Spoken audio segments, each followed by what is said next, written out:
सद्गुरुदेव की जय हो। बंदी छोड़ सद्गुरु रामपाल जी भगवान की जय हो। बंदी छोड़ सद्गुरु रामपाल जी भगवान की जय हो।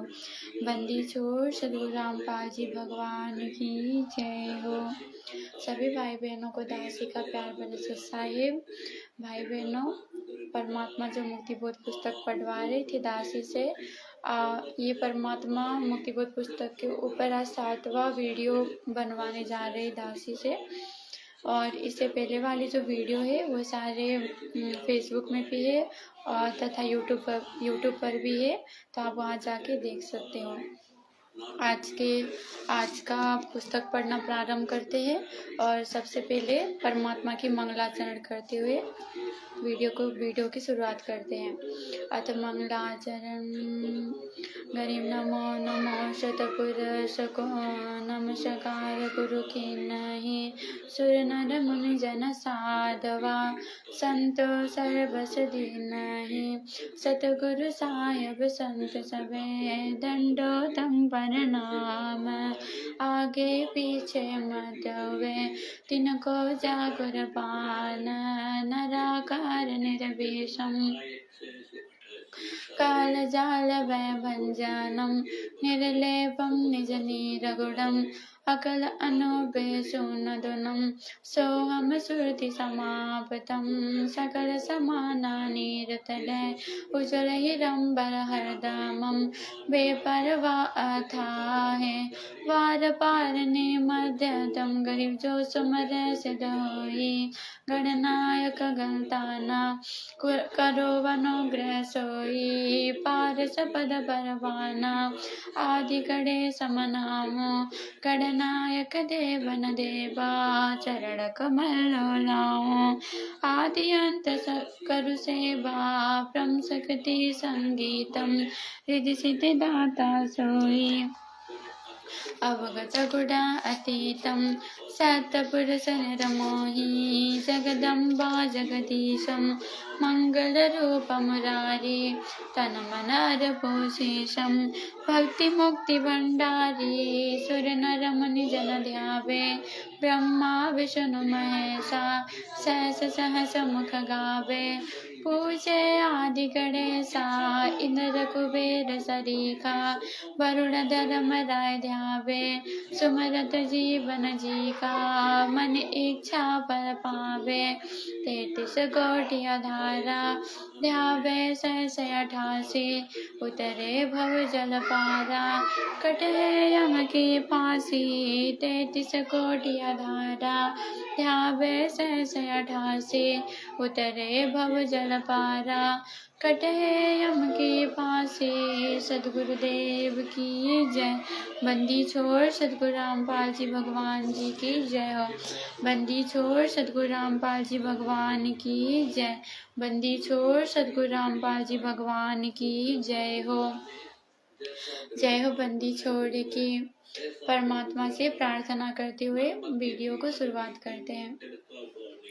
हे बंदी छोड़ पूर्ण ब्रह्म परमेश्वर, सारे सृष्टि के रचनहार, कुल के मालिक, जगत पिता जगदीश्वर, तीनों लोकों में प्रवेश करके सर्व प्राणियों के धारण पोषण करने वाले अमर परमात्मा, राजाधिराज देवों के देव, महादेव नाथों के नाथ, अजरो अमरादि अनादि सनातनी प्रभु, अकाल मूर्त सब स्वरूपी राम परम संत परम हंस परम दयालु, पूर्ण मोक्षदायक परमात्मा, जगत के तारणहार, जगत के जगन्नाथ, जगत के मुक्तिदाता, जगत के आश्रयदाता, हालों के सहारा, हिंदुओं के राम, मुसलमानों के अल्लाह, सिखों के वाहिगुरु, ईसाइयों के मसीह, अल्लाह अकबर, अल्लाह कबीर, हक्का कबीर, वाहिगुरु, असली राम, असली कृष्ण, असली शिव, असली ब्रह्मा, जगत गुरु तत्वदर्शी संत शिरोमणि श्री गुरु रामपाल जी भगवान जी, आप जी की पवित्र श्री चरण कमलों में इस निस्तासी का अनंत करोड़ धन्यवाद प्रणाम है गुरुदेव।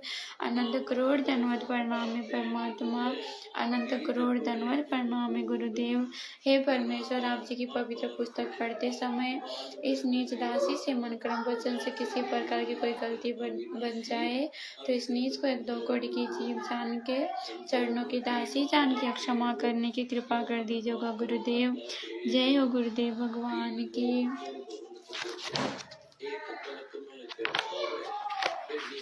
जय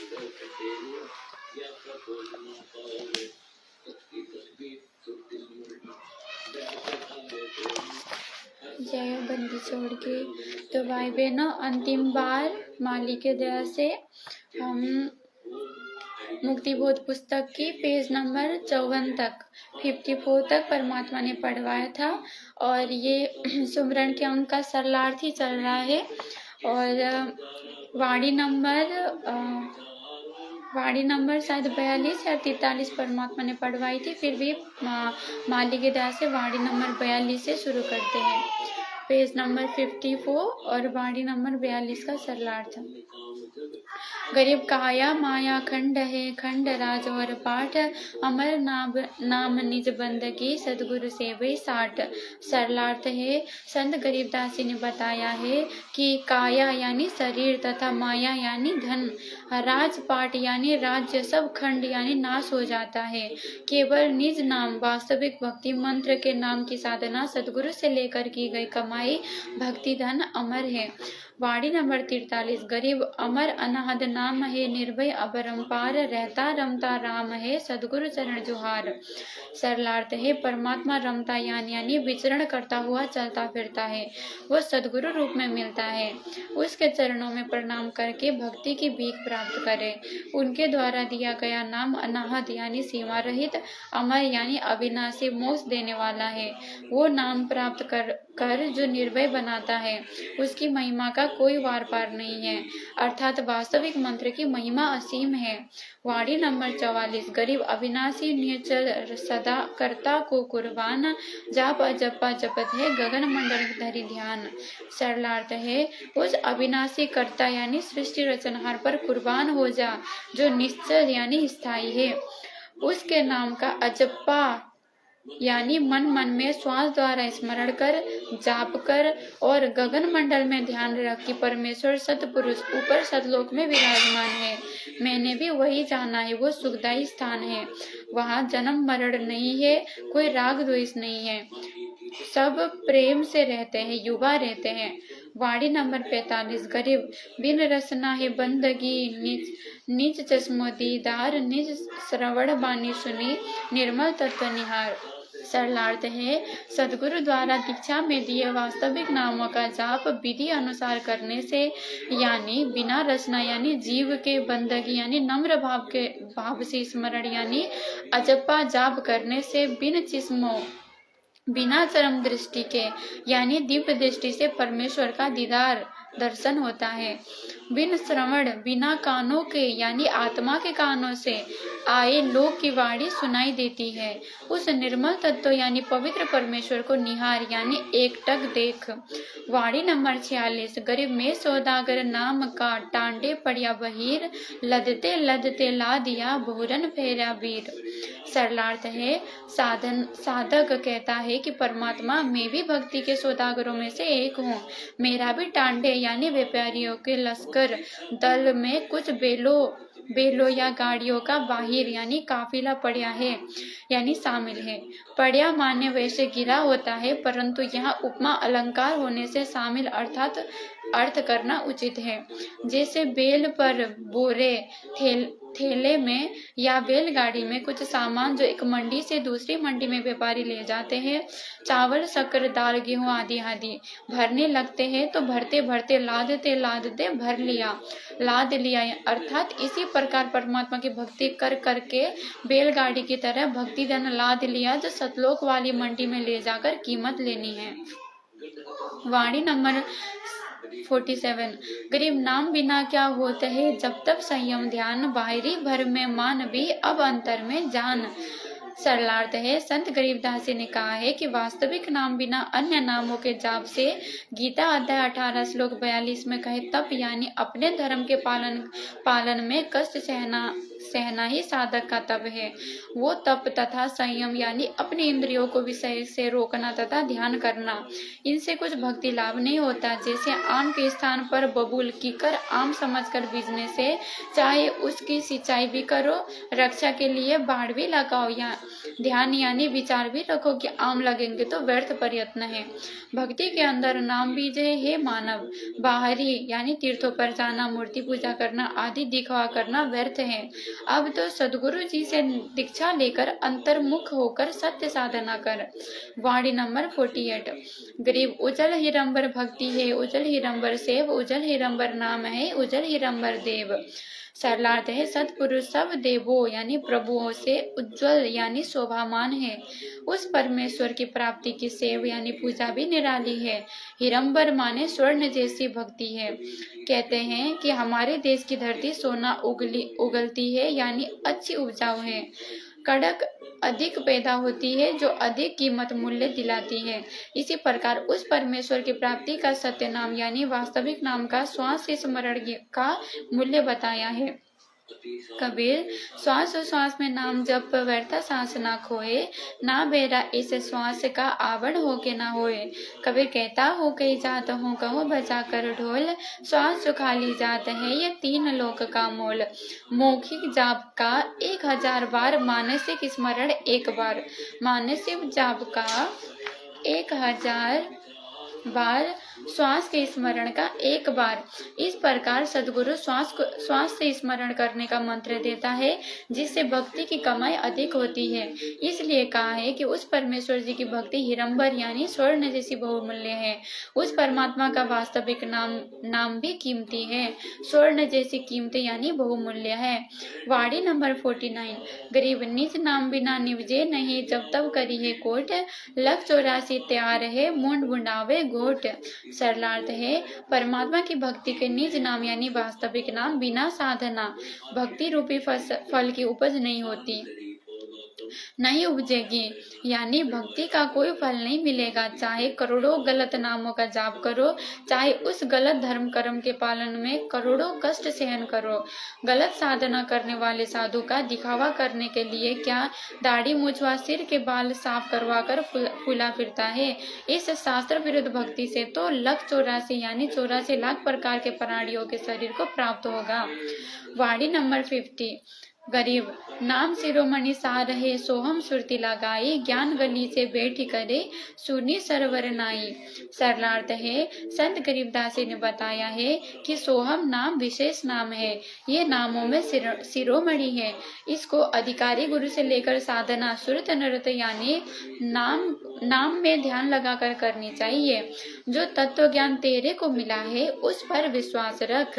ज्ञान गलीचे पर बैठकर सुन सरोवर यानी तत्व ज्ञान पर विश्वास करके भक्ति कर तथा आकाश में बने सरोवर में आत्मा को स्नान करा यानी भक्ति के अमृत सरोवर में गोते लगा। गलीचा का अर्थ है एक नरम कपड़े का मोटा गद्दा। गरीब, वाणी नंबर 51। गरीब, मान सरोवर ना ये हंस परम हंस का मेल, बिना चूंच मोती चुगे अगम अगोचर खेल। सरलार्थ है सतलोक वाले मान सरोवर में स्नान करने के पश्चात हंस यानी निर्मल भक्त का मिलन परम हंस यानी परमेश्वर जी से होगा। जहाँ जाने के पश्चात भक्त बिना चोच मोती खाता है यानी निष्कर्म मुक्ति प्राप्त करता है। सतलोक में बिना कर्म किए सर्व सुख तथा भोजन प्राप्त होता है, जिसको गीता अध्याय 3 श्लोक नंबर 4 तथा अध्याय 18 श्लोक नंबर 49 में निष्क्रम्य सिद्धि कहा है। इसलिए कहा है कि बिना चोच मोती यानी बिना कर्म किए सतलोक में सर्व सुख प्राप्त होता है। ये अगम अगोचर यानी सबसे आगे का गुप्त खेल यानी जो किसी की दृष्टि में भक्ति मार्ग व उसका फल नहीं है।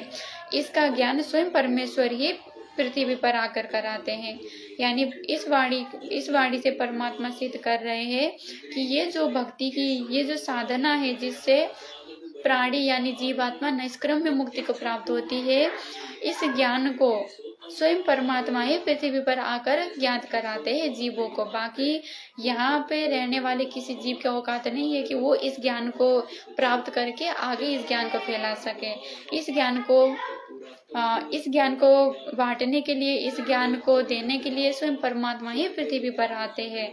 और आज वर्तमान में सदगुरु रामपाल जी भगवान जी के रूप में वो स्वयं परमात्मा ही आए हुए हैं, जिन्होंने हमें ये तत्व ज्ञान दिया, जिसके भक्ति करने से, जिसको फॉलो करने से हमें निष्क्रम में मुक्ति को प्राप्त होगा, यानी सतलोक की प्राप्ति होगी।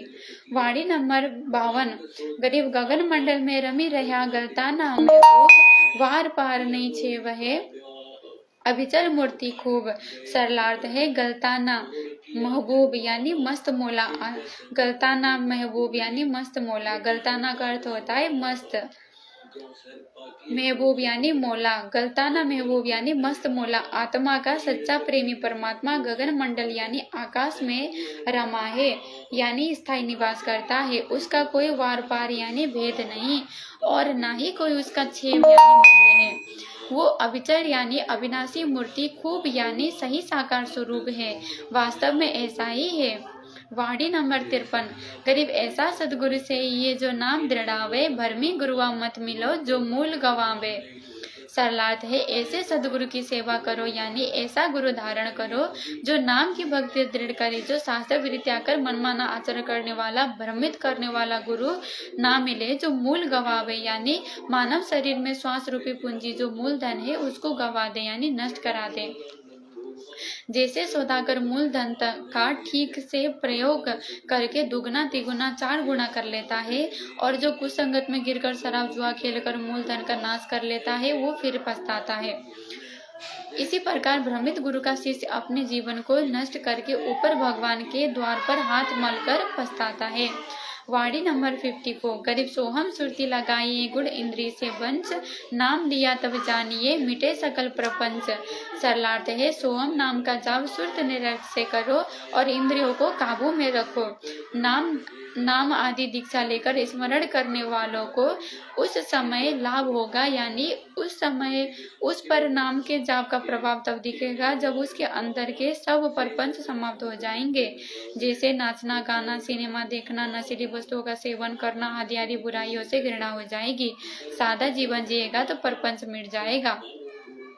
यानी परमात्मा इस वाणी के माध्यम से कह रहे हैं, जितना दासी को समझ में आ गया उस हिसाब से दासी कह रही है कि नाम का असर भी तब होता है जब हम अपनी इंद्रियों को काबू में कर लेते हैं।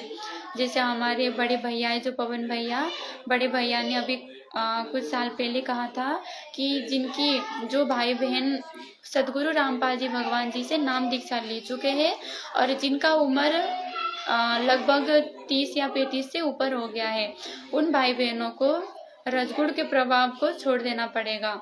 इसके जो पति पत्नी बीच का जो कर्म होता है उसको छोड़ना पड़ेगा, तभी जाके हम भक्ति मार्ग में आगे बढ़ पाएंगे।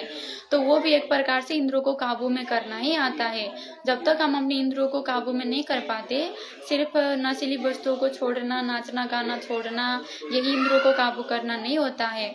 अपने अंतर के जो 5 विकार है उन विकारों पर काबू करना, मेन इंद्रियों पे काबू पाना होता है। और जब तक परमात्मा भी यहाँ पे लिख रहे हैं कि सोहम नाम का जाप सुरत नृत्य करो और इंद्रियों को काबू में रखो, जब तक हम अपनी इंद्रियों को काबू में नहीं रखते तब तक इस नाम का प्रभाव भी हमारे ऊपर नहीं होगा।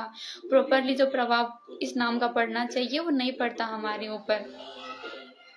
तो इन इंद्रियों के ऊपर काबू पाकर ही, इन विकारों को छोड़कर ही, इन गंदी हरकतों को छोड़कर ही हम भक्ति मार्ग में आगे बढ़ सकते हैं।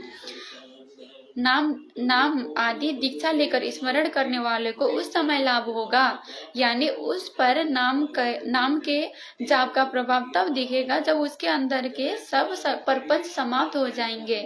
अंदर के सारे प्रपंच जब समाप्त हो जाएंगे, सारे जो भी है अपने अंदर के जो विकार है वो खत्म हो जाएंगे, सारा जो भी कमजोरी खत्म हो जाएगी, तब जाके इस नाम का प्रभाव अपने आत्मा पे पड़ता है। वाणी नंबर 55। गरीब नाम निहचल निर्मला, अनंत लोक में गाज, निर्गुण सरगुण क्या कहे प्रगटा संतो काज। सरलार्थ है जो सार नाम है वो पवित्र तथा विनाशी है, उसकी सत्ता की धाक यानी गाज आवाज की शक्ति असंख्य लोकों में है। उस परमात्मा को कोई निर्गुण कहता है, कोई सरगुण। वो तो भक्तों को यथार्थ भक्ति ज्ञान बताकर मोक्ष करने के लिए प्रकट हुआ था। वाणी नंबर 56, 57, 58। गरीब अविनाशी के नाम में कौन नाम निज मूल, सुरत नृत से खोजिले बास बड़ी अकपूल। गरीब फूल सही निर्गुण कहा, निर्गुण गंध सुगंध, मन माली के बाग में भवर रहा कहाँ बंद। गरीब भवर विलंब्या खेत की सहस कमल दल माही, जहाँ नाम निज नूर है मन माया ता नाही। सरलार्थ है अविनाशी परमात्मा का मूल नाम यानी वास्तविक मंत्र जाप का नाम कौन सा है। उत्तर बताया है कि विचार करके सुरत नृत्य से स्वयं खोज कर की जैसे फूल से सुगंध निकलती है, तो इनमें किसको मूल यानी वास्तविक कारण कहा जाए। मूल का अर्थ है मुख्य कारण, सुगंध फूल बिना नहीं हो सकती। विचार करें कि फूल और सुगंध कौन बड़ा है, तो उत्तर होगा कि फूल बिना सुगंध कहाँ से आएगी। जो व्यक्ति परमात्मा को निर्गुण रूप में मानते हैं, उसकी प्राप्ति का प्रयत्न भी करते हैं तथा ये भी कहते हैं कि परमात्मा मिलता नहीं क्योंकि वो निराकार है। जैसे फूल तो सरगुण है, साकार है, उससे निकल रही सुगंध निर्गुण यानी निराकार है। इसी प्रकार सत्पुरुष सगुण है, उसकी शक्ति निर्गुण यानी निराकार है।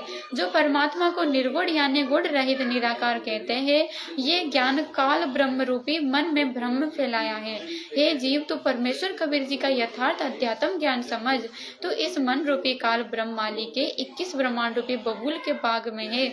भवर यानी बाग में है, भवर यानी जीव कहाँ बंद गया। इसका ब्रह्म लोग भी नाजवान है, ये स्वयं भी नाजवान है। तूने तो अविनाशी परमेश्वर को प्राप्त करके अमर होना चाहिए, जहाँ पर मन माया यानी काल का जाल नहीं है। वाणी नंबर 59 से 60। गरीब पंडित कोटि अनंत है, ज्ञानी कोटि अनंत, श्रोता कोटि अनंत है, बिरले साधु संत। गरीब जिन मिलते सुख उपजे, मेटे कोटि उपाद, भवन चतुर्दश ढूंढिए परम स्नेही साध। सरलार्थ है संत गरीबदासी ने बताया है कि करोड़ों तो पंडित यानी ब्राह्मण है जो अध्यात्म ज्ञान के विधान होने का दावा करते हैं, और करोड़ों ज्ञानी भी है जो परमात्मा पर समर्पित है, परंतु यथार्थ भक्ति विधि का ज्ञान नहीं है। उनके प्रचार के प्रवचन सुनने वाले श्रद्धालु श्रोता भी करोड़ों है, परंतु तत्वदर्शी संत तो बिरला ही मिलेगा।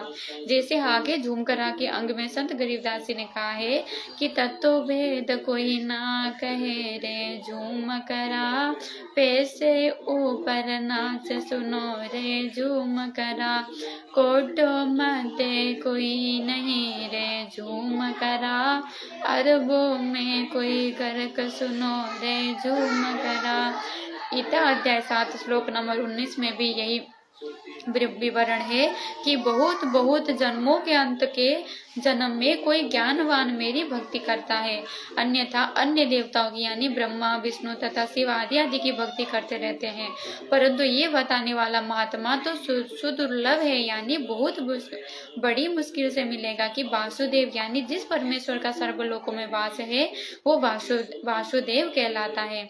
उसकी सत्ता सब पर है, उसी की भक्ति करो, वही पापनाशक है, वही पूर्ण मोक्षदायक है, वही वास्तव में अविनाशी है।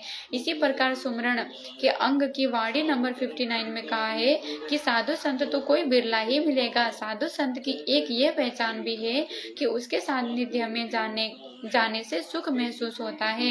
विचार सुनकर मन की करोड़ों उपाधि यानी बकवास विचार समाप्त हो जाते हैं। ऐसा संत चाहे 14 लोकों में कहीं भी मिले, उसकी खोज करनी चाहिए और उसके सत्संग विचार सुनने चाहिए। वाणी नंबर 61। गरीब राम सरी के साध है, साध सरी के राम, सदगुरु को चेष्टा करो जिन दिनिया निज नाम। सरलार्थ है बहुत से साधु कुछ सिद्धि प्राप्त करके अपने आप को राम मान लेते हैं, जैसे हिरण्यकश्यप तथा कुछ राम जो त्रिलोकी प्रभु श्री रामचंद्र जैसे, परंतु इनका किसी का भी जन्म मरण समाप्त नहीं होता। संत गरीबदासी ने कहा है कि उस सदगुरु को सिजदा यानी विशेष नम्रता से झुककर प्रणाम करो जिसने निज नाम की दीक्षा दी, जिससे वो परम पद तथा शाश्वत स्थान अमर लोक तथा परम शांति प्राप्त होगी, जो गीता अध्याय 15 श्लोक नंबर 4 तथा अध्याय नंबर 18 श्लोक नंबर 62 में बताई है, और अविनाशी परमात्मा मिलेगा। वाणी नंबर 62। गरीब भक्ति बंदगी जोग सब ज्ञान ध्यान प्रतीत सुन शिखर गढ़ में रहे सदगुरु शब्द अतीत।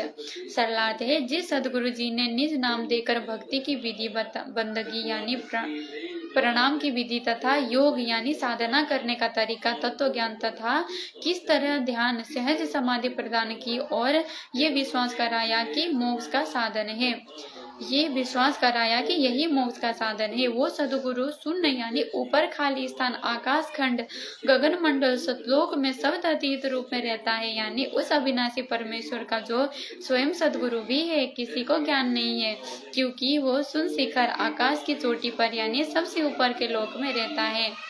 यानी वाणी नंबर 62 के माध्यम से परमात्मा ने कति क्लियर कर दी कि वो सदगुरु शून्य यानी जो सदगुरु हमें यहाँ आके निज नाम प्रदान करते हैं, हमें भक्ति के वास्तविक मंत्र देते हैं, भक्ति के वास्तविक मंत्रों का आविष्कार करते हैं, वो मंत्र हमें प्रदान करते हैं और जिन मंत्रों की जाप करने से हमारा मोक्ष होता है, यानी वो हमें इस चीज का भी दृढ़ विश्वास हमारे अंदर करा देते हैं कि यही मोक्ष का एकमात्र साधन है।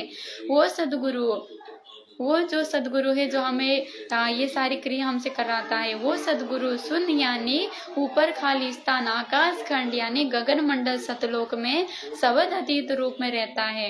यानी जो सदगुरु यहाँ आके हमें भक्ति कराते हैं, वही सदगुरु सतलोक में रहते हैं, यानी वो स्वयं परमात्मा है, सदगुरु रूप में यहाँ आता है।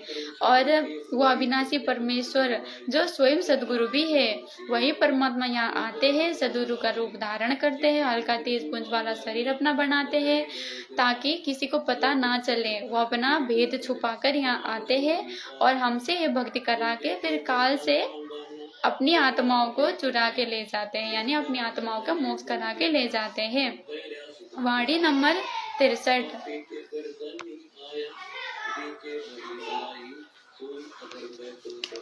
वाणी नंबर 63।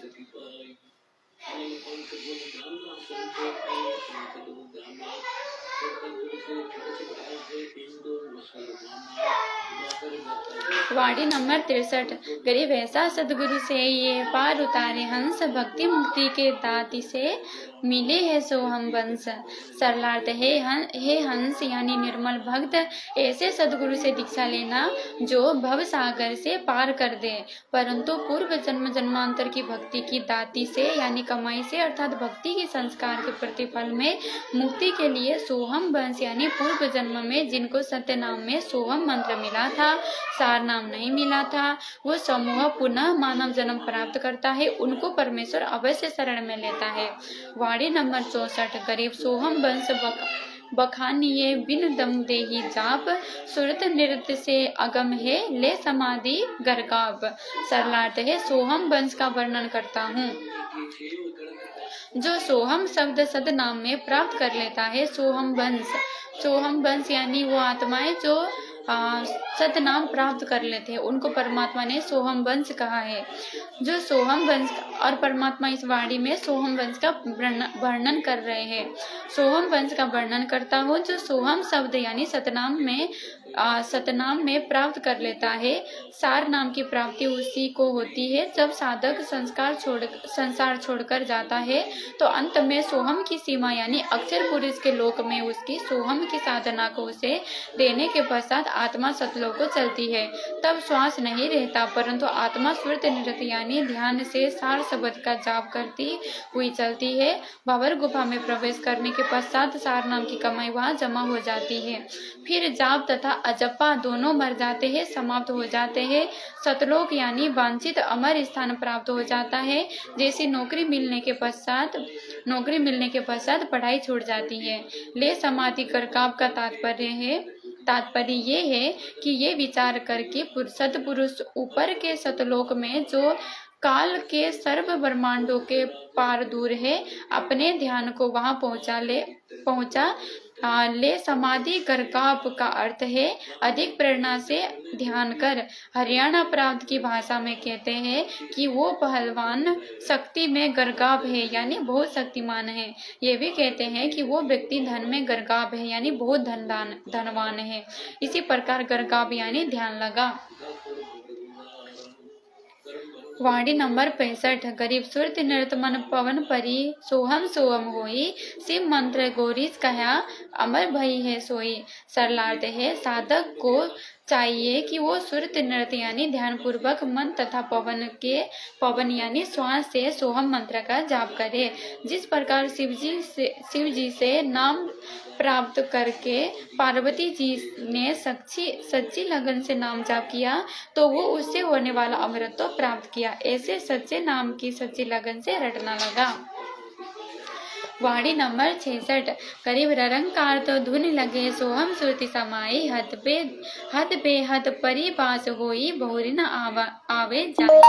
सरलार्थ है, जैसे हाथी ने मगरमच्छ के साथ युद्ध में मरते समय राम का आधा ही नाम लिया था, वो पूरी कसक के साथ लिया था, उसे ररंकार धुन कहते हैं। ऐसे नाम का जाप करे और नाम सोहम हो तो हद बेहद यानी सोहम का मंत्र काल के संतोष से लेता है तो हद में रह जाएंगे यानी काल जाल में ही रह जाएगा। यदि सतलोक के अधिकारी को उसे लेकर उसी लगन से साधना करेगा तो बेहद यानी काल की हद यानी सीमा से पार सतलोक में निवास होगा। वहां जाने के पश्चात पुनः जन्म मरण में नहीं आता। वाणी नंबर 67। गरीब गुज गायत्री नाम है, बिन रसना धुन ध्यान, महिमा सनकादिक लही, शिव शंकर बलिजान। सरलार्थ है, जो यथार्थ भक्ति का नाम सदगुरु देते हैं वो गुज यानी गुप्त गायत्री यानी महिमा का गुणगान करने का है। यानी जैसे यजुर्वेद अध्याय नंबर 36 का मंत्र नंबर 3 के आगे ओहम यानी ओम नाम जोड़कर गायत्री मंत्र बताते हैं, जो केवल वेद का एक श्लोक है। वेद में 18,000 श्लोक है, सब में परमात्मा की महिमा का वर्णन है। इस एक यजुर्वेद के अध्याय 36 के श्लोक नंबर 3 को गायत्री मंत्र बनाकर पढ़ने से परमेश्वर की महिमा का अधूरा गुणगान है, अंश मात्र की महिमा है, जो पर्याप्त नहीं है। यानी यजुर्वेद अध्याय नंबर 36 का मंत्र नंबर 3 जो भी है ये नकली धर्मगुरु जो ये मंत्र देते हैं जितने भी ओम भूर्भुवस्सुः, वास्तव में यजुर्वेद अध्याय नंबर 36 का मंत्र नंबर 3 तो भूर्भुवस्सुः से शुरू होता है, लेकिन ये आगे ओम नाम जोड़कर उसको ओम भूर्भुवस्सुः करके इसको एक गायत्री मंत्र बता कर देते हैं। गायत्री का अर्थ होता है महिमा का गुणगान करने वाला मंत्र, यानी परमात्मा की महिमा का गुणगान करने वाला मंत्र। ये नाम लेके इस मंत्र को अपने साधकों को देते हैं। लेकिन ये हमारे तो चारों वेद जो हिंदू धर्म ग्रंथ के चारों वेद है, वास्तव में ये सभी का शास्त्र है, मात्र हिंदू धर्मों का ये शास्त्र नहीं है। ये तो जब हिंदू धर्म नहीं था उस टाइम पे ये वेद थे, हिंदू धर्म तो बाद में आके बना है। ये सभी प्राणियों का शास्त्र है जो परमात्मा ने खुद ने दिया था, हमारे लिए मतलब जीवों के लिए दिया था। तो जो वेद है, 4 वेद है, वो तो सारे वेदों में परमात्मा का महिमा का गुणगान है, हर एक मंत्र में परमात्मा की महिमा का गुणगान है। सिर्फ यजुर्वेद अध्याय नंबर 36 के मंत्र नंबर 3 में परमात्मा की गुणगान नहीं है। ये तो गायत्री मंत्र है ही सही, और इसके अलावा चारों वेदों में जितने भी मंत्र है वो सारे गायत्री मंत्र है, सब परमात्मा की महिमा का गुणगान करने वाले मंत्र है। तो महिमा जो सिर्फ यही गायत्री मंत्र बनाकर पढ़ने से परमेश्वर की महिमा अधूरा गुणगान है। ये तो अधूरा गुणगान हो गया, सिर्फ एक मंत्र का जाप तो अधूरा गुणगान हो गया। वो परमात्मा की महिमा तो चारों वेदों में जितने मंत्र है उससे भी वो गुणगान पूरा नहीं होता, अंश मात्र की महिमा है जो पर्याप्त नहीं है। वेदों के श्लोकों से तो परमेश्वर का ज्ञान होता है कि परमात्मा इतना सुखदायी है, उसकी भक्ति करने से ये लाभ होता है, भक्ति ना करने से ये हानि होती है। परंतु एक यजुर्वेद अध्याय 36 के श्लोक नंबर 3 में तो वो भी पूर्ण नहीं है। जैसे बिजली की महिमा लिखी है, उसकी 1-2 पंक्ति से तो वो भी पूर्ण ज्ञान नहीं होता, उसमें बिजली के लाभ के ज्ञान के पश्चात ये भी लिखा होता है कि बिजली का कनेक्शन लो, उसकी ये विधि है। बिजली की महिमा की केवल 1-2 पंक्ति पढ़ने से पूर्ण ज्ञान नहीं होता। जब तक कनेक्शन नहीं लिया जाए तो बिजली के लाभ हमें नहीं प्राप्त होंगे, नहीं मिलेंगे। कनेक्शन लेने के पश्चात वो लाभ मिलेगा जो उसकी महिमा में बताया गया है। इसी प्रकार परमात्मा की महिमा को पढ़ने से ज्ञान तो हो जाता है, लेकिन लाभ तब मिलेगा जब पूर्ण गुरु से दीक्षा ले ली जाएगी। वो भक्ति का मंत्र गुज गायत्री यानी गुप्त लाभ प्राप्त करने वाला है। फिर सत्य भक्ति से प्रतिदिन परमात्मा लाभ देने लगेगा। फिर नाम स्मरण करते करते परमात्मा की महिमा अपने आप हृदय से होती रहेगी। जैसे एक व्यक्ति का इकलौता पुत्र रोगी था, सब उपचार जंत्र मंत्र नकली गुरुओं संतों से नाम लेकर भजन कर लिया, परंतु कोई लाभ नहीं हुआ। जब भगवान कबीर जी की शरण में बच्चे को लाए, दीक्षा ली, वो बच्चा शीघ्र स्वस्थ हो गया। फिर वो परिवार उस गुप्त नाम का जाप भी करता था और हृदय से परमात्मा के गुण भी याद करता था। हे परमात्मा, आपने मेरे बच्चों को जीवन दान दिया, आप समर्थ है, जीवन दाता है, आपकी महिमा परम्पार है। ये महिमा हृदय में चलती रहती है। उसे बोलकर तो कभी कभी करते हैं, जब अन्य को समझाना होता है। कहा है कि गुज गायत्री यथार्थ नाम है जिससे आध्यात्मिक लाभ मिलता है।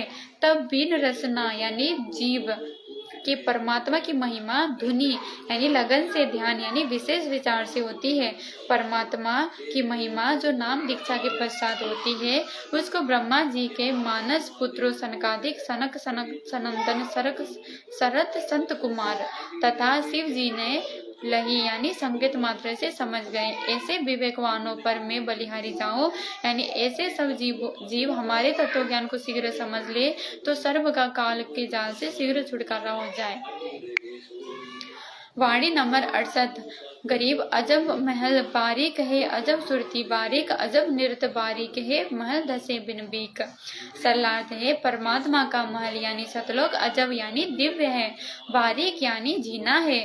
बारीक का भावार्थ है कि काल लोक से निकलने वाला द्वार बहुत छोटा है, तिल के समान है, सुई के धागा डालने वाले सुराख यानी होल के समान है। सत्य भक्ति करने वाले साधक का शरीर ऐसा सूक्ष्म हो जाता है, वो उस बारीक द्वार से सरलता से निकल जाता है। साधक की सुरती तथा नृत्य भी सूक्ष्म हो जाती है। सुरत क्या है, नृत्य क्या है? जैसे हम कुछ दूरी पर कोई वस्तु देखते हैं, वो देखना सुरती है, तथा वो वस्तु क्या है ये निरीक्षण करना नृत्य कहलाती है। यानी सुरती क्या है, नृत्य क्या है? सुरती और नृत्य की परिभाषा परमात्मा समझा रहे हैं कि सुरती क्या है। जैसे हम कुछ दूरी पर कोई वस्तु देखते हैं, वो देखना तो सुरती होती है, और वो वस्तु क्या है इस चीज पर विचार करना, निरीक्षण करना, ये नृत्य होती है। जब साधक सतलोक को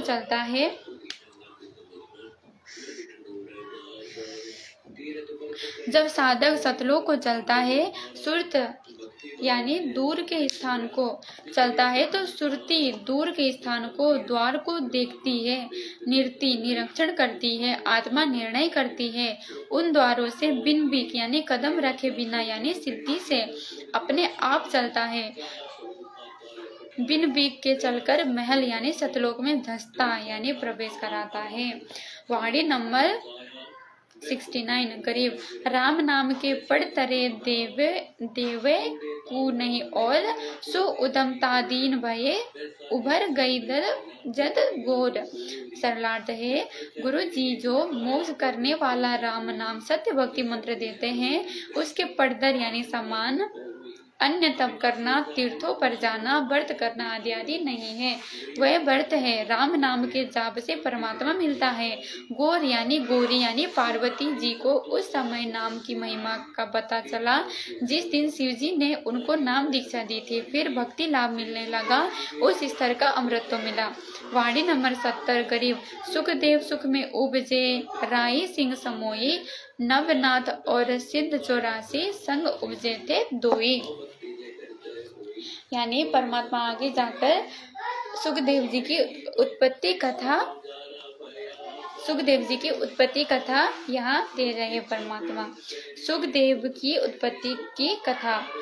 सरलार्थ जिस समय भगवान शिव जी ने पार्वती जी को अमर मंत्र दिया, उस समय एक स्थान पर सूखा वृक्ष था। उसके नीचे आसन लगाया। कारण ये था कि इस अमर नाम को कोई अन्य जीव सुन ले और वो भी अमर हो जाए, और बुरे स्वभाव का जीव यदि आध्यात्मिक शक्ति संपन्न हो जाएगा तो वो उसका दुरुपयोग करके भले व्यक्तियों को सताएगा। इसलिए सब गुरुजन एकांत स्थान पर केवल उपदेश देने योग्य हुए व्यक्तियों को ही बिठाकर नाम देते हैं। भगवान शंकर जी ने अपने हाथों से ताली बजाई, जिसका भयंकर नाद शोर आवाज हुआ। आसपास के पशु तथा पंछी डरकर दूर चले गए। सूखा वृक्ष इसलिए चुना था कि कोई पंछी आएगा तो तुरंत दिखाई देगा। उस वृक्ष की खोखर यानी वृक्ष के थोथे थने में मादा तोते ने अंडा पैदा कर रखे थे। एक अंडा स्वस्थ था, अन्य स्वस्थ थे। वह शंकर जी की ताली हाथों से की आवाज से ही पंछी बनकर उड़ गए। वो खराब गंदा हुआ अंडा रह गया। जिस जीव को वो अंडा प्राप्त हुआ था वो उस अंडे में बैठा था। उसके परिपक्व होने तथा स्वयं को शरीर प्राप्त करने का इंतजार कर रहा था। जैसे बच्चा गर्भ में आने से ही माता पिता उसे अपना मान बैठते हैं, इसी प्रकार जीव जिस शरीर या अंडे में प्रवेश होता है तो उसे अपना मान लेता है। मृत्यु के उपरांत शमशान घाट पर अंतिम संस्कार के पश्चात बची हुई हड्डियों के टुकड़ों को उठाकर किसी अथाह दरिया में बहा देते हैं, जिसको अस्थियां उठाना या फूल उठाना कहते हैं। उसका कारण ये है कि जो जीव उस मानव शरीर स्त्री या पुरुष में रहा है, उसका उस शरीर में अधिक मोह हो जाता है। जैसे मानव को कोई असाध्य रोग हो जाता है तो अपने शरीर के रक्षार्थ सर्वधन लगा देता है। शरीर इतना प्रिय लगता है। मृत्यु के उपरांत यदि उस प्राणी को अन्य शरीर नहीं मिला तो वो प्रेत योनि में जाता है। भूत बनकर सूक्ष्म शरीर में रहता है। वो धर्मराज के दरबार यानी ऑफिस से हिसाब करवाता है। यदि प्रेत योनि प्राप्त करता है तो अपने घर आता है, अपने परिवार के व्यक्तियों से मिलकर बातें करने की कोशिश करता है। कहता है कि क्यों रो रहे हो, मैं आ गया हूँ। परंतु सूक्ष्म शरीर होने के कारण परिवार के व्यक्ति ना उसे देख पाते हैं और ना उसकी आवाज सुनते हैं। तब उसको अन्य प्रेत बताते हैं कि ये तेरे को देख नहीं पा रहे हैं क्योंकि तेरा स्थूल शरीर नहीं रहा। फिर वो प्रेत अपने शरीर की खोज में शमशान घाट पर जाता है। वहाँ शरीर जला दिया गया होता है। अपने शरीर के शेष बची अस्थियों को अपनी मानता है, उनसे चिपक कर रहता है। जब उन अस्थियों को उठाकर दरिया में बहाने ला जाते हैं तो भी वो जीव उनसे चिपका रहता है। जब दरिया में डाल देते हैं तो वो उनसे अलग हो जाता है। अधिकतर प्रेत वही रह जाते हैं। कुछ एक उन परिवार वालों के साथ घर आ जाते हैं। यदि अस्थियां ना उठाई जाए तो वो प्रेत बनकर शमशान घाट पर डेरा डाल लेता है। परंतु जिन्होंने परमेश्वर कबीर जी की शरण ले रखी है वह प्रेत नहीं बनते। अनुपदेशी जिन्होंने गुरु से नाम लेकर भक्ति नहीं की वह प्रेत बनकर कभी शमशान पर, कभी घर या खेतों में या जो भी कारोबार होता है उसके आसपास घूमते रहते हैं। परिवार के सदस्यों को या अन्य को परेशान करते रहते हैं। इसलिए नकली गुरुओं की पताई भक्ति से प्रेत बना। फिर उसको ठिकाने लगाने के लिए अस्थियां उठाकर दरिया में डालने की रीति शुरू कर दी। यदि कोई वापस आ जाता हरिद्वार हर की पेड़ी से और परिवार को परेशान करता तो उसकी गति कराने की परंपरा प्रारंभ कर दी।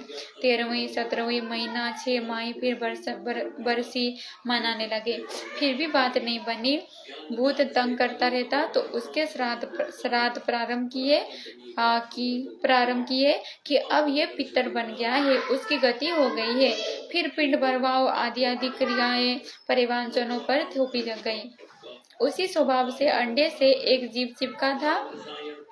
श्री शिव जी ने पार्वती जी को पूर्ण परमात्मा की कथा सुनाई तो परमेश्वर कबीर जी से सुनी थी। फिर प्रथम मंत्र देवी पार्वती जी को सुनाया। कमलों का भेद बताने लगे। पार्वती जी समाधिस्थ हो गई। पहले तो हा हो कर रही थी। बाद में वो गंदा खराब अंडा स्वस्थ होकर उसमें तोते का बच्चा बन गया और हाँ करने लगा। आवाज में अंतर जानकर शिव जी ने पार्वती की ओर देखा तो वो तो समाधि में थी। अंतर दृष्टि से देखा तो एक तोता सर्व ज्ञान सुन चुका था। शिव जी उस तोते को मारने के लिए उठे तो वो तोता उड़ चला। शिव जी के आकाश मार्ग शिव जी भी आकाश मार्ग से उसका पीछा करने लगे। वेद व्यास ऋषि जी की पत्नी ने जमाई ली तो उसके मुख के द्वारा तोते वाला जीव उस ऋषि की पत्नी के शरीर में गर्भ में चला गया। तोते वाला शरीर वहीं त्याग दिया। वह शिव जी सब देख रहे थे। शिव जी ने वेद व्यास जी की पत्नी से कहा कि आपके गर्भ में मेरे ज्ञान व भक्ति मंत्र का चोर है। उसने अमर कथा सुन ली है, वो भी अमर हो गया है। जितना अमरत्व तो उस मंत्र से होता है। व्यास जी भी वहीं आ गए तथा शिव जी को प्रणाम किया। आने का कारण जाना तो कहा कि हे भोलेनाथ, आप कह रहे हो कि वो अमर हो गया है। यदि वो जीव अमर हो गया है तो आप मार नहीं सकते। अब गर्भ में तो आप उसको बिल्कुल भी नहीं मार पाओगे। ये सुनकर शिव जी चले गए। पार्वती जी को समाधि से जगाया और अपने निवास पर चले गए। जिस स्थान पर शिव जी ने पार्वती जी को अमर मंत्र दिया था उस स्थान को अमरनाथ के नाम से जाना जाता है। 12 वर्ष तक व्यास जी की पत्नी को बच्चा उत्पन्न नहीं हुआ। तीनों देवता ब्रह्मा विष्णु शिव जी व्यास ऋषि की कुटी पर आए और गर्भ में बैठे जीव से कहा कि आप जन्म लो, बाहर आओ। गर्भ में जीव को अपने पूर्व के जन्मों का ज्ञान होता है। जीव ने कहा कि स्वामियों, बाहर आते ही आपकी माया गुणों का प्रभाव जीव को भूल पैदा कर देती है। जीव अपना उद्देश्य भूल जाता है। आप अपनी माया को कुछ देर रोको तो मैं बाहर आऊं। व्यास जी की पत्नी ने कहा कि मेरे गर्भ में लड़का है, मुझे किसी प्रकार का कष्ट नहीं है। इस लड़के ने सुख दिया है, इसका नाम मैं सुखदेव रखूंगी। तीनों देवताओं ने उसको सुखदेव नाम दिया क्योंकि वो सुख यानी तोते के शरीर में भक्ति शक्ति युक्त हुआ था। तीनों देवताओं ने कहा कि हे सुखदेव, हम अपनी गुण शक्ति को केवल इतनी देर रोक सकते हैं जितनी देर गाय या भैंस के सींग पर राई का दाना टिक सकता है, यानी रक्त ही गिर जाता है। सुखदेव ने कहा कि ऐसा ही करो। तीनों देवों ने अपनी गुण शक्ति को एक क्षण सेकंड के लिए रोका। सुखदेव गर्भ से बाहर आया। तीनों देव चले गए। उस समय में 93 अन्य बच्चों का जन्म हुआ। उन सबको तथा सुखदेव को अपने उद्देश्य का ज्ञान रहा। वे सब महान भक्त संत सिद्ध बने। उनमें से 9 तो नाथ यानी नाथ प्रसिद्ध हुए तथा 84 सिद्ध बने और एक सुखदेव ऋषि बना। सुखदेव के गर्भ से बाहर आते ही 12 वर्ष का शरीर बन गया। वो उठकर अपनी ओरनाल को, जो नली माता की नाभि से बच्चे की नाभि से जुड़ी होती है, उसके माध्यम से माता के शरीर से बच्चे की परवरिश होती है। उसकी लंबाई लगभग 1.5 फुट तक होती है। अपने कंधे पर डालकर चल पड़ा। ये विचार किया कि कहीं दूर जाकर काट फेंकूंगा। कारण ये था कि सुखदेव जी नहीं चाहते थे कि मेरा परिवार में मोह बढ़े और मैं भक्ति नहीं कर पाऊंगा। दूसरी ओर व्यास ऋषि ने कहा कि बेटा, हमने तेरे उत्पन्न होने की 12 वर्ष प्रतीक्षा की है। आप जाने की तैयारी कर रहे हो। हमने बेटे का क्या सुख देखा। आप घर त्याग कर ना जाओ। सुखदेव ने कहा, ऋषि जी, आप वेद शास्त्रों के ज्ञाता विद्वान होकर भी मोह के दलदल में फंसे हो। मुझे भी फंसाने का प्रयत्न कर रहे हो। मेरे को अपने पूर्व जन्मों का ज्ञान है। अनेकों बार आप मेरे पिता बने, अनेकों बार मैं आपका पिता बना। अनेकों बार हमने 84 लाख प्राणियों के शरीरों में कष्ट उठाए। अब की बार मुझे लक्ष्य का ज्ञान है। मैं भक्ति करके अपना जन्म सफल करूंगा। ये वार्ता सुखदेव जी ने अपने माता पिता की ओर पीठ करके की और आकाश में उड़ गए। पूर्व जन्म की भक्ति से प्राप्त सिद्धि शक्ति बची थी, उससे उड़ गया। उसी के अभिमान से कोई गुरु नहीं बना, उसी के अभिमान से कोई गुरु नहीं किया।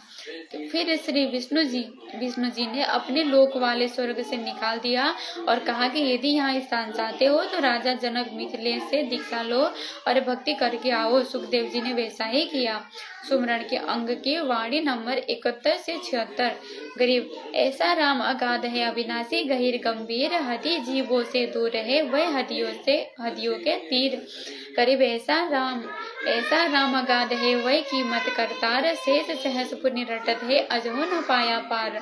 करीब ऐसा राम अगाध है अपरंपार अथाह, उर्मे कृतम ख्याल है मोले अलग अल्लाह। करीब ऐसा राम अगाध है निर्भय निचल थीर, अनहद नाद अखंड धुनि नाड़ी बिना शरीर। करीब ऐसा राम अगाध है बाजीगर भगवंत, निरसंग निर्मल देखिया वार पार नहीं अंत।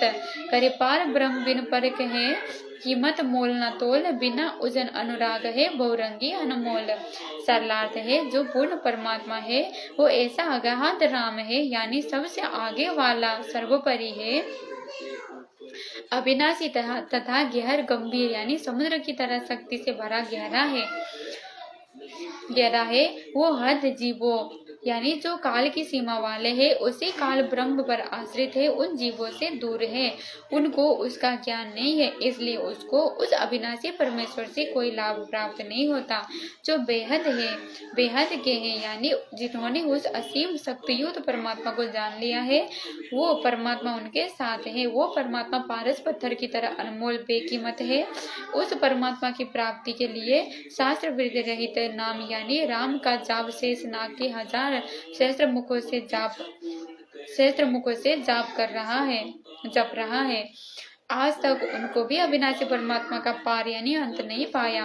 परमेश्वर अपरंपार अथाह यानी समुद्र की तरह अमित शक्ति संपन्न है। तत्व ज्ञान के अभाव से प्रत्येक ऋषि देव अपने उर यानी हृदय में कृत्रिम मन कल्पित ख्याल विचार से मौला परमात्मा अलग अल्लाह निराकार दिखाई न देने वाला मानते हैं। वो परमेश्वर अचल यानी निश्चल यानी अविनाशी है, निर्भय है।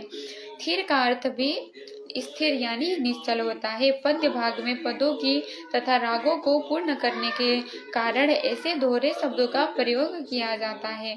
उस परमेश्वर के लोक में अखंड धुन बज रही है। उस परमेश्वर का शरीर 5 तत्वों से बने नाड़ी वाला नहीं है। वो परमेश्वर बाजीगर की तरह अद्भुत चमत्कार करता है। निरसंद जिसकी शक्ति की सीमा नहीं है, निरसंद यानी जिसकी शक्ति की सीमा नहीं तथा पवित्र है। वो अपरंपार शक्ति वाला है।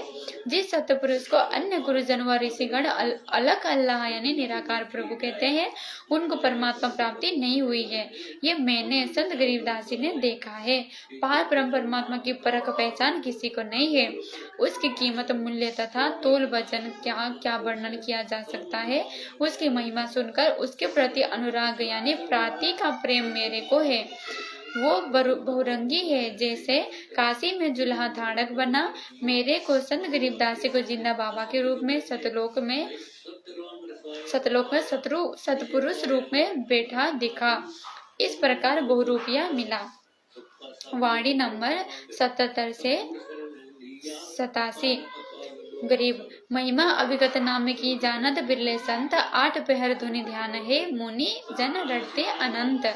करीब चंद्र सूरज पानी पवन धरनी धोल आकाश, 5 तत्व हाजरी खड़े खिज मतिदार खवास। करीब काल कर्म करे बंदगी महाकाल अरदास, मन माया और धर्म राय सब सिर नाम उपास। करीब काल डरे करतार से मन माया का नाश, चंदन अंग पलटे सबे एक खाली रह गया बास। करीब सजन सलोना राम है अवगत अन्य हत न जाई, बाहर भीतर एक है सब घट रहा समाई। करीब सजन सलोना राम है अचल भंगी एक, आदि अंत जाके नहीं जीव का त्यों ही देख। करीब सजन सलोना राम है अचल भंगी एन, महिमा कहीं ना जात है बोले मधुरे बेन। करीब सजन सलोना राम है अचल अभंगी आद, सदगुरु महरम तास का साकी भरत सब साध। करीब सजन सलोना राम है अचल अभंगी पीर, चरण कमल हंसा रहे हम है दामन गिर। करीब सजल सलोना राम है अचल अभंगी आप, हद बेहद से आगम है जपो जपा जाप।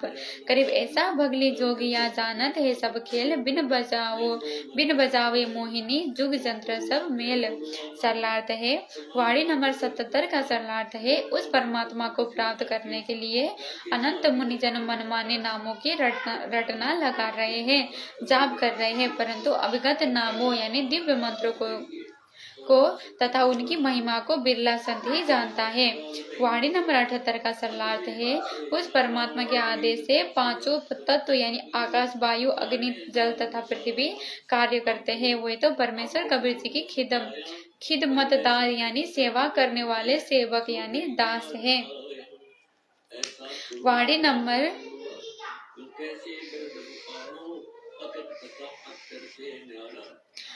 नंबर 79 का सरलार्थ है, उस परमेश्वर की बंदगी यानी नम्र प्रणाम करके नम्र भाव से स्तुति, ब्रह्म काल कर्म दया की याचना करते हैं तथा महाकाल अक्षर पुरुष भी उस परमेश्वर से अरदास यानी प्रार्थना करके अपने लोक चला रहे हैं। मन यानी काल ब्रह्म, माया यानी देवी दुर्गा और धर्मराय यानी काल का न्यायाधीश सबके सिर पर नाम उपासना है यानी सबको भक्ति करना अनिवार्य है, तब उनका पद सुरक्षित रहता है। नोट: अक्षर पुरुष को महाकाल इसलिए कहा है क्योंकि जब इसका एक दिन जो 1000 युग कहा है पूरा होता है तो काल ब्रह्मा दुर्गा सहित एक ब्रह्मांड का विनाश हो जाता है। सर्व प्राणी अक्षर पुरुष के लोक में रखे जाते हैं। ज्योति निरंजन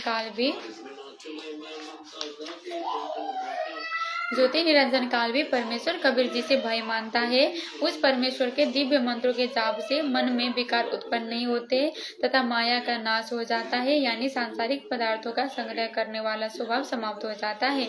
परमात्मा के अध्यात्म ज्ञान के प्रवचनों का प्रभाव अच्छी आत्माओं यानी पूर्व जन्मों में शुभ संस्कारी प्राणियों पर ही पड़ता है। जो अन्य प्राणियों के शरीर, कुत्ते, गधे, सुअर के शरीरों को त्याग कर मानव शरीर प्राप्त करते हैं, उन पर सत्संग वचन का प्रभाव शीघ्र नहीं पड़ता। उदाहरण दिया है कि जैसे वन में चंदन के वृक्ष होते हैं, उनके आसपास अन्य नीम, बबूल, आम, शीशम आदि वृक्ष भी होते हैं और बांस भी उगा होता है। चंदन की महक आसपास के अन्य वृक्ष ग्रहण कर लेते हैं और चंदन की तरह खूबसूरत बन जाते हैं, परंतु बांस के ऊपर चंदन की महक का कोई प्रभाव नहीं पड़ता। और वाणी नंबर 81 से 87 तक एक जैसा ही ज्ञान है। परमेश्वर की महिमा सामान्य रूप में बताई है कि वो परमात्मा सज्जन यानी नेक मानव जैसा है, अभिगत यानी दिव्य है, अन्यत न जाए, उसकी खोज में अनेकों स्थानों पर ना जाए, उसकी प्राप्ति सदगुरु द्वारा होगी। उस परमात्मा की शक्ति बाहर यानी शरीर से बाहर तथा भीतर यानी शरीर के अंदर एक समान है। सबके घट शरीर रूपी घड़े में रहा समा यानी व्यापक है। अचल यानी स्थिर, स्थायी, अभंगी, जो कभी नहीं टूटे यानी अविनाशी, वो तो एक ही प्रभु परम अक्षर ब्रह्म है। उसका आदि जन्म अर्थात प्रारंभ तथा अंत यानी मृत्यु नहीं है। वो तो सदा से जो का त्यों ही दिखाई देता है। आप भी साधना करके उसे देखो। उस अविनाशी सज्जन परमात्मा की महिमा संपूर्ण रूप से कोई नहीं कर सकता, क्योंकि वो अचल, स्थिर तथा अभंगी यानी वास्तव में अविनाशी स्थायी परमात्मा है। वो जब मुझे संत गरीबदास जी को मिला था तो वो बहुत प्रिय भाषा बोली थी। मधुरे माने मीठे, बेन माने वचन। उस अचल अभंगी राम का महरम यानी गुण ज्ञान केवल सदगुरु यानी तत्वदर्शी संत ही जानता है। इस बात के साक्षी सब साध यानी संत जन है। उस सज्जन सलोने सुखदर्शी यानी जिसके दर्शन से आनंद हो। अचल अभंगी राम जो पीर यानी गुरु रूप में प्रकट होते हैं, के चरण कमल यानी शरण में हंसा यानी मोक्ष प्राप्त भक्त रहते हैं। हम गरीबदास जी उस परमात्मा के साथ ऐसे है दामनगीर जैसे चोली दामन का साथ होता है, यानी हम उस परमेश्वर के अत्यंत निकट है। वो अचल अभंगी सज्जन सलोना शुभदर्शी राम परमेश्वर कबीर हद यानी काल की सीमा, बेहद यानी सतलोक की सीमा के पार अकहल लोक में मूल रूप से रहता है। उसकी प्राप्ति के लिए सदगुरु से दीक्षा लेकर अजप्पा सांस उश्वास से जाप जपो यानी नाम का स्मरण करो। वो परमेश्वर ऐसा भगली यानी जादूगर, जोगी यानी योगी साधु रूप में प्रकट होने वाला है। वो सब खेल जानता है कि कैसे जीव की रचना हुई, कैसे ये काल की जाल में फंसा, कैसे काल ब्रह्म ने इनको ज्ञान में अंधकार में रखा है। काल का जीव को अपने जाल में फंसाए रखने का क्या उद्देश्य है। उसको 1 लाख मानव शरीरधारी प्राणियों को नित्य खाना पड़ता है। कैसे जीव को काल जाल से छुड़वाया जा सकता है। बीन बजावे मोहिनी यानी काल प्रेरित सुंदर स्त्रियां भक्तों को कैसे मधुर वाणी बोलकर आकर्षित करती है। बीन बजाने का भावार्थ है कि जैसे सपेरा बिन यंत्र बजाकर सर्प को बस में करता है, ऐसे ही काल के आदेश से सुंदर परियां सुरीले गाने गाकर साधकों को अपने जाल में फंसाती है। वे सब योग यानी सब विधि जुगत से तथा जंत्र यानी अन्य अदाओं से जंत्र से अपनी ओर खींचती है, यानी सर्व आकर्षणों को मिलाकर जीव को फंसाती है। योग युगत का अर्थ है कि योग युक्त करना यानी अपने साथ जोड़ने की युक्ति लगाती है। जंत्र का अर्थ है आध्यात्मिक क्रिया भी करती है, इसे जंत्र मंत्र करना भी कहते हैं। वाणी नंबर 88 से 101। गरीब ब्रह्मादिक से मोहिया मोहे शेष गणेश, शंकर की ताड़ी लगी अड़िक समाधि हमेश। गरीब गढ़ गंधर्व ज्ञानी गुणी अजब नबेला ने, क्या महिमा कहो नाम की मिट गए सगल संदेह। गरीब सुन विदेशी बस रहा हमरे नयनो मंज, अलख पलक में खलक है सदगुरु सबंध समझ। गरीब सुन विदेशी बस रहे हमरे हृदय माही, चंद सूरज उगे नहीं निसी बासर ता नाही। गरीब सुन विदेशी बस रहे हमरे त्रिकुटी तीर, शंख पद्म छवि चांदनी वाणी कोकिल कीर। गरीब सुन विदेशी रम रहा सहस कमल तर बाग, सोहम ध्यान समाज धुनि तर तीजन बैराग।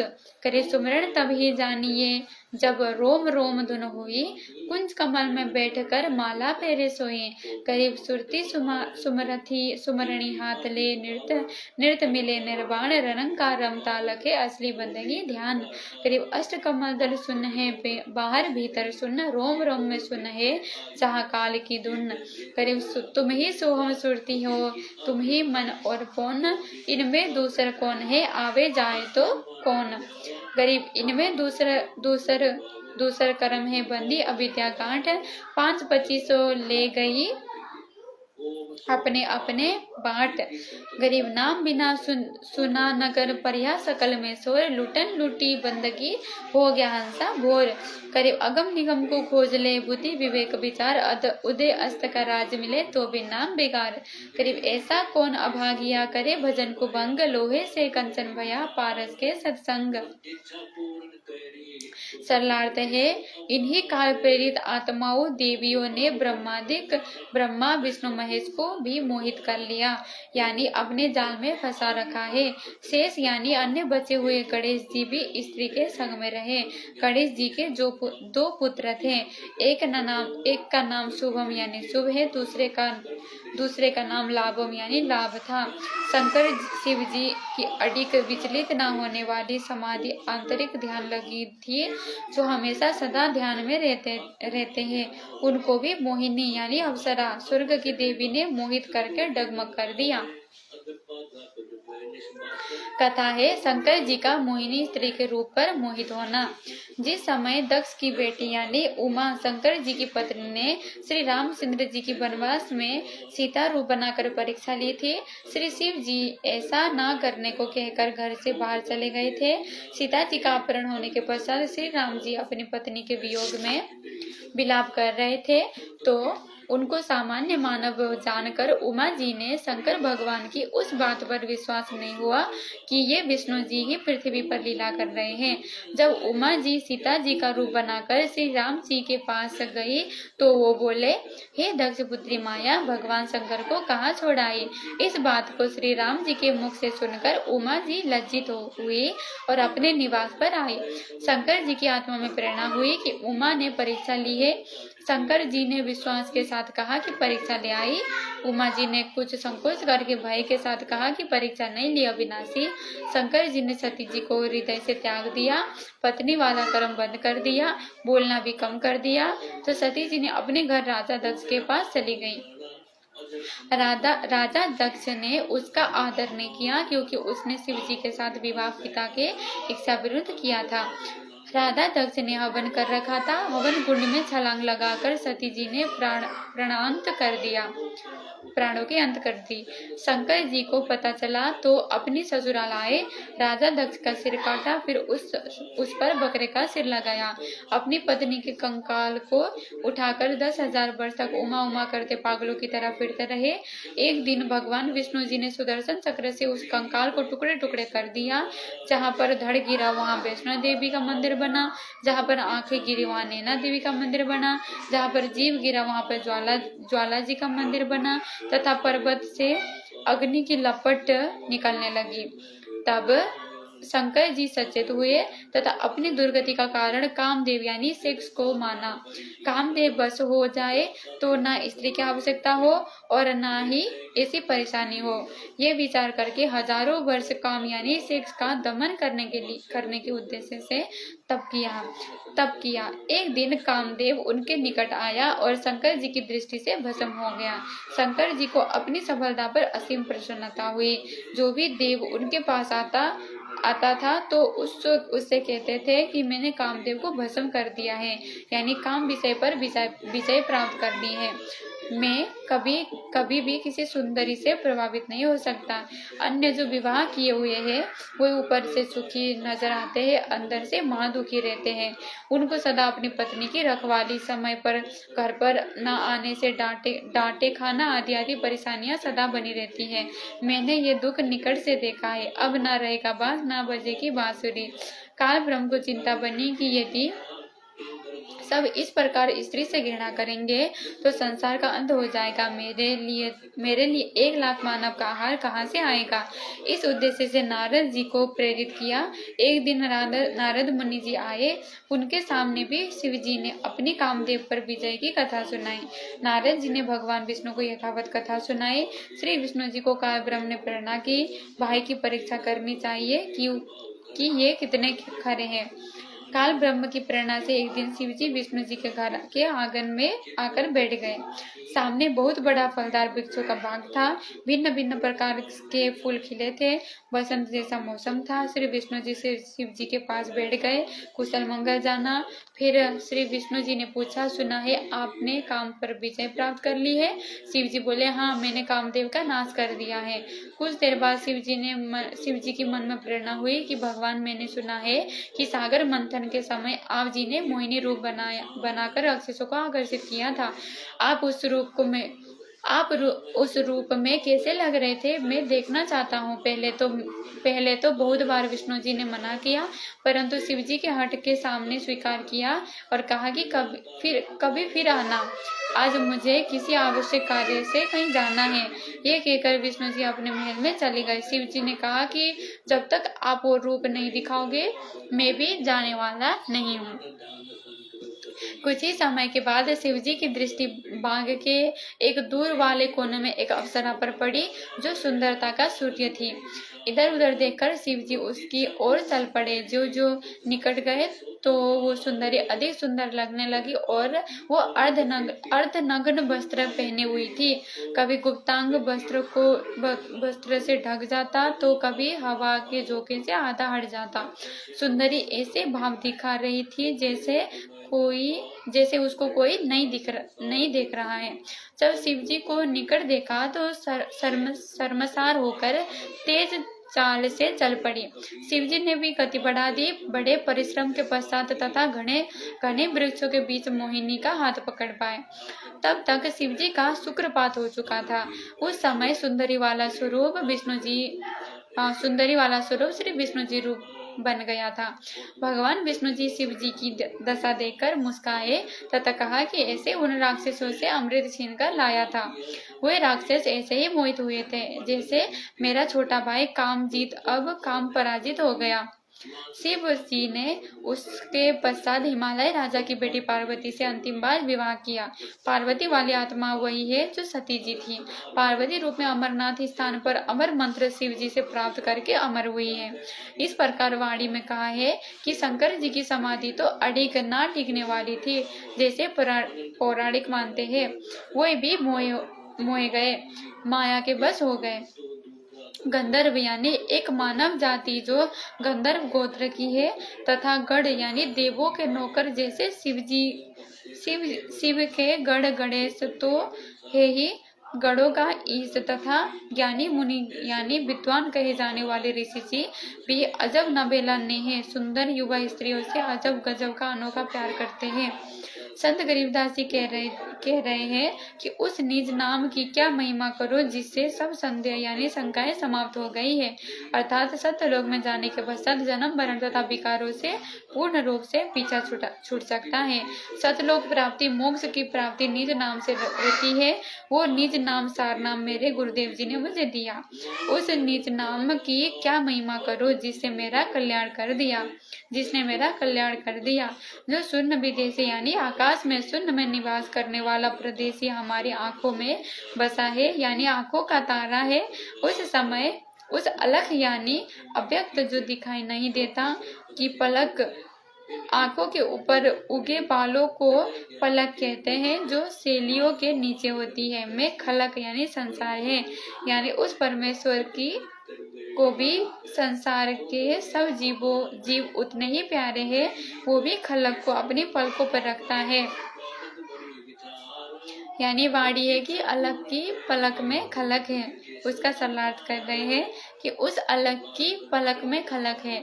अलग यानी वो परमात्मा, पलक यानी उसके जो आंखों के ऊपर ये बहुए होते हैं, ये अलग की पलक में खलक है। यानी उसने अपने बहुए पे सारी सृष्टि को बसा रखा है। यानी उसको अपनी जीवात्मा इतनी प्यारी है, जो सारी सृष्टि में रहती है, वो वही परमात्मा ने जिन जीवात्मा को उत्पन्न किया था, वो आत्मा उस परमात्मा को इतनी प्यारी है।